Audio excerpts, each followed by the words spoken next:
COVID shoes and communication. So I'm gonna kind of begin with you guys in playing like kind of a little game.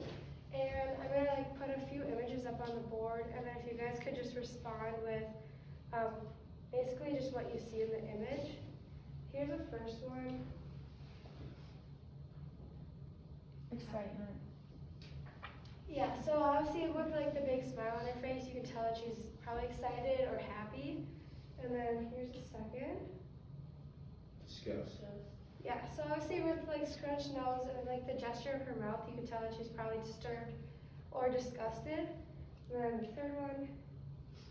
Surprise. Yep, so with the jaw dropped, the hands in her face, you can obviously tell that she is surprised. And then the last one.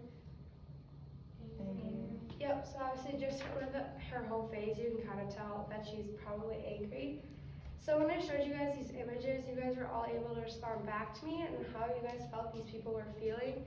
But how did you guys do this without any context that I gave you or any text on the screen? Well, you guys did this by just using their facial expressions. Facial expressions are part of nonverbals. Nonverbals are embedded in our brains to help guide us in communicating with one another. And there are 5 main types of nonverbals. The first being proxemics, meaning space. So the amount of space you choose to kind of put in between you and the other person communicating. The second being kinesics, which is movements of the body. And then the third being gaze or eye contact. And these can be expressive, regulative, or monitoring. And then the fourth one, which is I just showed you guys, facial expressions. So things like sadness, disgust, anger. And then the last one is artifacts, so the objects or choices that we make non-verbally. So this can include like your physical appearance that you choose, like the clothes you choose to wear essentially. However, I'm going to be kind of primarily focusing on facial expressions and relating that into how it's been affected by COVID, and then also relating that to truth. And then I'm going to show you guys just one more image, and you guys can just do the same thing and respond with how you think this person is feeling.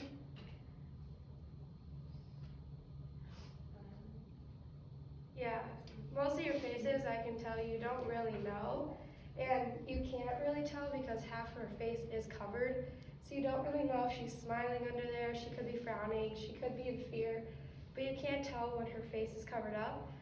Therefore, you can see how COVID has made it much more difficult in communicating because you can't really see how the other person is feeling, and you don't really know what their emotions may be during a conversation.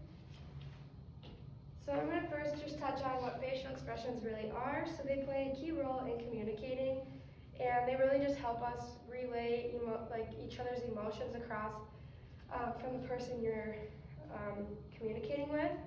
And they actually forecast events, situations, and the responses you choose to make in a conversation. And then facial expressions can be universal, so this just means anyone from anywhere can easily identify them, such as sadness, anger, fear, the basic ones. And then they also have cultural display rules. These are just like the rules that are embedded in your brain that you know not to do, so you know not to laugh at someone when they fall down. And then there's leakage cues, which are unintended signs of our real feelings. And these can be either positive or negative, but ultimately they really help you in defining how to communicate with someone, just because you can see what their real feelings are. And then obviously with this can come a lot of misreading. And then how might this affect COVID? Well, facial expressions are one of the biggest factors in our communication today. In fact, facial gestures and expressions actually constitute to about 55% of our overall communication. And there's actually a study done on kids where they asked kids how they identified things such as fear, anxiety, sadness, just kind of the basic emotions. And they all answered with gestures that use the lower half of the face. So you can kind of see how this might affect the development of kids and how they learn how to communicate. And then during most of the pandemic, we've been wearing a face mask, as I am right now, and all of you guys, over both our nose and mouth. And so you can kind of see how this limits our facial expressions. So it's made it very difficult to know how others are feeling when we're communicating. And then, like I've been saying, it also is hard to know the emotions that someone is also feeling. And so overall, this can lead to like a lot of misreading, miscommunication, and conflict. And then another group it really affects is people that have either like special needs or people that may be deaf. And this is just because a lot of the times they do use those lower half of your face gestures to help them better understand communication, such as like lip reading, which is a huge thing. So you can kind of see how that may affect them as well. And then relating this to truth, so facial expressions and truth telling kind of go hand in hand. And without like really being able to see those facial expressions, it can be really difficult and it can kind of lead to a lot of lying, I feel like. Just a personal example, I always know when my brother's lying because it's kind of weird and hard to understand if you don't know him, but he does this like thing with his nose when he's lying, which is weird, but my whole family knows when he's lying because he always does that.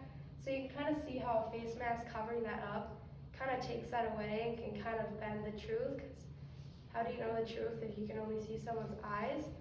And so you really don't know what's hiding behind that mask. So it affects how we communicate and the truth.